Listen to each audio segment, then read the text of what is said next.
If I was sitting with you right now and you asked me, how can you figure out how to be fulfilled in life? First off, I would ask, who are you? How would you define yourself? And I would listen to that answer, because in a lot of cases, people are going to define themselves by what jobs they do, what labels they hold. And so we would first start off there, and we would talk about figuring out who you are. First of all, what do you stand for? What are your values? What are your beliefs?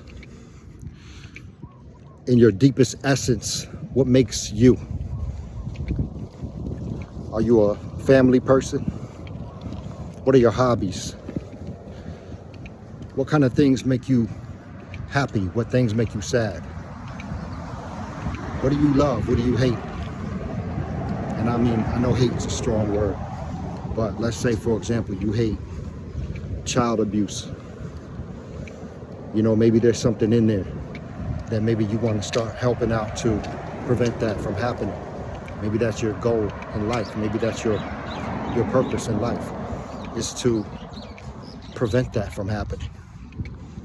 You know, social services type stuff.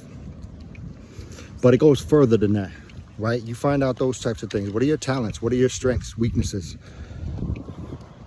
What kind of things do you naturally do well that you never really thought about? You do it every day. You do it every week. A lot of people give you credit for it, but you always blow it off and just act like it's a normal thing for you to be doing. What kind of things did you do when you were growing up as a child? You know, when we were kids running around, we didn't care about what people thought about us. We just did whatever was right to us. Sometimes those natural behaviors are because that's who we are naturally. When we were kids, it was at a time before people started to mold us and tell us who we are. They started to mold us and tell us what to believe and what to think and what's right and what's wrong.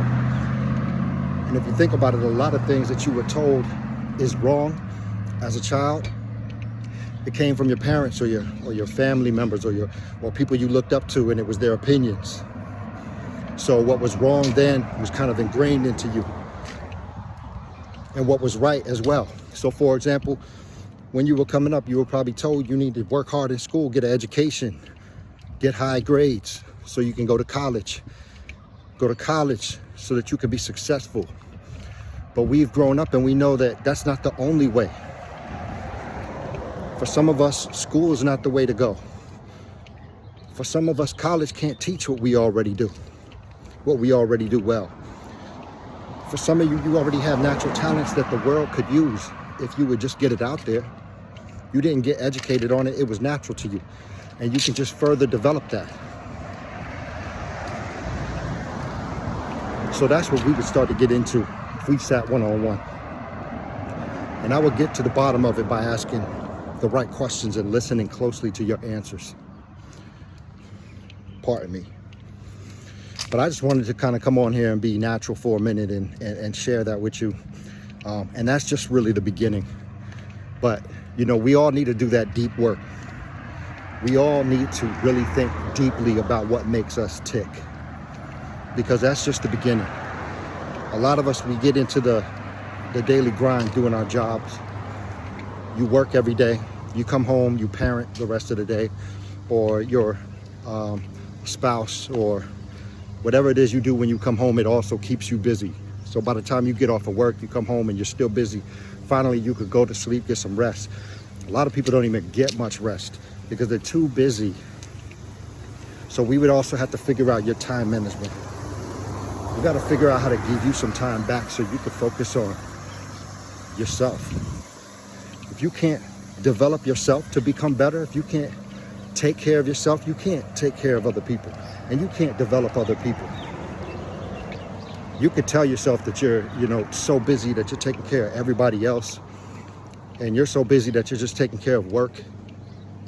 But when it really boils down to it, if you're that burnt out, you're not taking care of other people, at least not to the best of your ability, because you're not even taking care of yourself. So we got to figure out how you can take care of yourself. I mean, there's some real fundamental basics that can get squared away right from the beginning. And once you figure out those, you can start that journey to the next phases and the next levels of your development and getting into your purpose and getting into your passions and really changing the world and really changing your life first. Once your life is changed, your world changes. Once your world changes, the world around you and everybody around you gets to benefit from that. So I'm gonna leave it at that. I really wanna just start doing more videos so that you can get to know me and understand where I'm coming from, just as a person, as a coach, as a just a friend, you know, so you can get familiar with me, because I put a lot of videos out there and I don't want them to seem like just a bunch of, you know, lead magnets, professional proposals to try to get you on a program or to try to get you to buy something from me. Of course, I want you to buy something from me in the long run so that you can get the value that I'm trying to give, but you don't have to buy something. You can just jump on my free videos and hear what I'm talking about, and your life can change. So regardless, that's why I want to kind of be a little bit more just off the cuff, a little bit more often on these videos. So anyway, it's been 6 minutes. It's been long enough. Appreciate you listening. Talk to you soon.